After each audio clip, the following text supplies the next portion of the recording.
Hi, welcome to Rajesh Cinemas. நான் உங்க Rajesh. So நம்ம இன்னைக்கு என்ன படம் பார்க்க போறோம் அப்படின்னு கேட்டீங்கன்னா, நிறைய மாத காலமா நம்ம ரொம்ப ஆவலுடன் எதிர்பார்த்த கேப்டன் அமெரிக்கா படம் ஒரு நியூ வெர்ஷனோட வந்திருக்கு. ஸோ இந்த படத்தை எப்படி இருக்கு அப்படிங்கிறத நம்ம பார்க்கலாம்.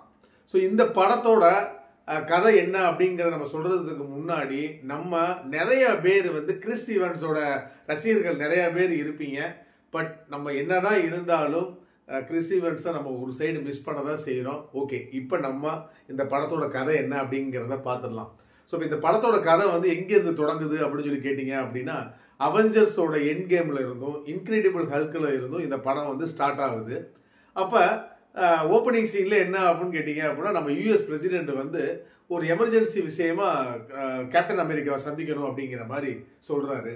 உடனே கேப்டன் அமெரிக்காவும் தன்னோட ஃப்ரெண்டு ப்ளஸ் கேப்டன் அமெரிக்காவோட அசிஸ்டண்ட் கூட்டிக்கிட்டு அந்த ஃபங்க்ஷனுக்கு வராரு கேப்டன் அமெரிக்கா. அப்போ நான் சொன்னேன் பார்த்தீங்கன்னா, அந்த ஃப்ரெண்டு யார் அப்படின்னு கேட்டிங்கன்னா, ஏற்கனவே ஒரு சோல்ஜர்ஸ் டீமில் செரம் கொடுத்து கைதாகி ஆல்ரெடி உள்ளே போனவர் தான் அவர். இப்போ என்னன்னு கேட்டிங்கன்னா, கேப்டன் அமெரிக்காவோட இந்த ஃபங்க்ஷனுக்கு ஒரு அட்டன் பண்ணுறதுக்காண்டி வந்திருக்காரு. இப்போ இந்த ஃபங்க்ஷன் போனதுக்கு அப்புறம் நான் சொன்னேன் இல்லையா, அந்த கேப்டன் அமெரிக்காவோட ஃப்ரெண்டு அவர் ஆல்ரெடி சூப்பர் சோல்ஜர் செரம் கொடுத்து அவர் ஆல்ரெடி ஜெயிலுக்கு போயிட்டு வந்தவர் தான். ஸோ அப்போ இவரும் அந்த ஃபங்க்ஷனில் அட்டன் பண்ணுறாரு. அப்போ இவர் என்ன பண்ணிடுறாரு அப்படின்னு கேட்டிங்கன்னா, யாருமே எதிர்பாராத விதமாக நம்ம கேப்டன் அமெரிக்காவுமே எதிர்பார்த்துருக்க மாட்டோம், டக்குன்னு கன் எடுத்து சுற்றுறாப்புல நம்ம யூஎஸ் பிரசிடெண்ட்டை.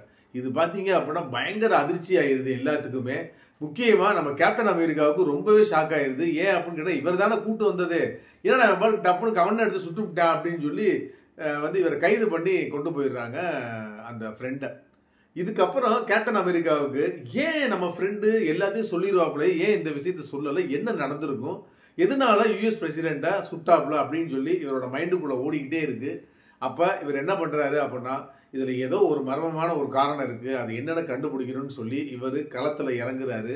இதுக்கப்புறம் இவர் இந்த மர்ம பின்னணியை கண்டுபிடிச்சாரா இல்லையா, இதுக்கப்புறம் நடந்த சுவாரஸ்ய சம்பவங்கள் தான் இந்த படத்தோட மொத்த கதையுமே. ஸோ இந்த படத்தில் நான் ஆல்ரெடி சொல்லிட்டேன், நம்ம கிறிஸ் ஈவான்ஸை வச்சு நம்ம மைண்டு செட் பண்ணிட்டு வந்தோம் அப்படின்னா நமக்கு கண்டிப்பான முறையில் ஒரு ஏமாற்றம் தான் இருக்கும். ஏன்னா இதில் நடிச்சிருக்கிறது யார் அப்படின்னு கேட்டிங்கன்னா, ஆண்டோனி மேக்கி. ஸோ அவரை நம்ம என்ன அப்படின்னா வேற வழி இல்லாமல் ஏற்றுக்க தான் வேணும். சரி, ஆண்டோனி மேக்கிக்கு இந்த கேரக்டர் செட் ஆச்சா அப்படின்னு சொல்லி கேட்டிங்க அப்படின்னா, ஓகே, நல்ல ஹார்ட் ஒர்க் போட்டு ஒரு எஃபர்ட் பண்ணியிருக்காரு. நம்ம என்ன அப்படின்னு கேட்டிங்க அப்படின்னா, ஒரு ஸ்டேஜில் நம்ம படம் பார்க்குறப்ப ஃபஸ்ட்டு ஒரு 35 to 40 மினிட்ஸ்க்கு அப்புறம் அவரை நம்ம ஒன்றி பார்க்குற மாதிரி தான் ஆயிடுது. ஸோ அதனால் நம்ம எல்லாருமே ஏற்றுக்கிட்டோம் அப்படிங்கிறத நம்ம எல்லாம் அறியாமே உணர வைக்கிது. ரெண்டாவது, இந்த படத்தில் ஹாரிசன் ஃபோர்டு ஒரு முக்கியமான கேரக்டரை ப்ளே பண்ணியிருக்காரு. உண்மையில் அவரை ரொம்ப நாள் கழித்து நம்ம திரையில் பார்க்குறது ரொம்ப ஒரு சந்தோஷமான ஒரு விஷயம். அவருமே என்ன அப்படின்னு கேட்டிங்க அப்படின்னா, கொடுத்துருக்கிற கேரக்டரை ரொம்ப ஷட்டிலாக பண்ணியிருக்காரு அப்படின்னு நான் சொல்லுவேன். இந்த படத்தோட டைரக்டர் ஜூலியஸ் நோவா. ஸோ எனக்கு தெரிஞ்சு ஃபஸ்ட்டு ஒரு 15 மினிட்ஸ் நல்ல ஒரு பரபரப்பாக போகுது. அதுக்கடுத்து இடையில ஒரு 35 நிமிஷம் என்ன அப்படின்னு கேட்டிங்க அப்படின்னா நம்மளை தூங்க வச்சிடுறாங்க. ஏன் அப்படின்னு கேட்டிங்கன்னா, நல்லவே தமிழ் டப்புளில் இருந்துச்சு, அது ஒரு ஆறுதலான விஷயம். நம்ம இங்கிலீஷ் படத்துலலாம் போய் பார்த்துருந்தோம் அப்படின்னா கண்டிப்பாக பெட்ஷீட்டை போட்டு படுத்து தூங்கியிருப்போம்னு நினைக்கிறேன். ஸோ தமிழில் வந்தனால என்ன அப்படின்னு கேட்டிங்க அப்படின்னா, அரை தூக்கத்தோடு அந்த காட்சியை நம்ம பார்க்க முடியுது. ஸோ அந்த 35 நிமிஷத்துக்கு அப்புறம் என்ன அப்படின்னு கேட்டிங்கன்னா, கொஞ்சம் கத்தி கூப்பாடு போட்டு நம்மளை எழுப்பி விட்டுறாங்க. எழுப்பி விட்டதுக்கப்புறம் என்ன ஆகுது அப்படின்னு கேட்டிங்கன்னா, அதுக்கப்புறம் திருப்பி ஒரு கான்வர்சேஷன் யாருக்குன்னா, நம்ம யூஎஸ் பிரசிடென்ட்டுக்கு நம்ம கேப்டன் அமெரிக்காவுக்கு அவங்க ஒரு 15 நிமிஷம் பேசுவாங்க. இந்த பேசி முடிச்சுட்டு கடைசியாக ஒரு சின்ன ஃபைட்டுக்கு அப்புறம் கிளைமேக்ஸில் ஒரு 15 நிமிஷம் நம்ம ஹல்க்கு வராரு. அந்த ஹல்க்கு வர சீனில் தான் நமக்கு என்ன அப்படின்னு கேட்டிங்கன்னா, ஓகேடா நம்ம இப்போ தான் கேப்டன் அமெரிக்கா படம் பார்த்துருக்கோம் அப்படிங்கிற ஒரு எண்ணம் நமக்குள்ளே வருது.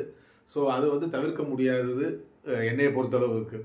ஸோ மொத்தத்தில் இந்த படம் எப்படி இருக்குது அப்படின்னு சொல்லி கேட்டிங்க அப்படின்னா, இந்த படத்தை பொறுத்தளவுக்கு என்ன அப்படின்னு கேட்டால், நான் ஆல்ரெடி சொல்லிட்டேன் டைரக்டரோட லெவல் எப்படி இருக்குது எடுத்திருக்காரு அப்படின்னு சொல்லி. ஸோ ப்ரெசன்டேஷனில் ஓகே, பட் ரைட்டிங்கில் கோட்டை விட்டாரோ அப்படிங்கிற மாதிரி எனக்கு தோணுது. ஸோ ஒரு ஆவரேஜான ஒரு படம் தான் இந்த கேப்டன் அமெரிக்கா. ஸோ நீங்கள் இந்த படத்தை பார்க்கணுமா வேணாமா அப்படிங்கிறத நீங்கள் டிசைட் பண்ணிக்கோங்க.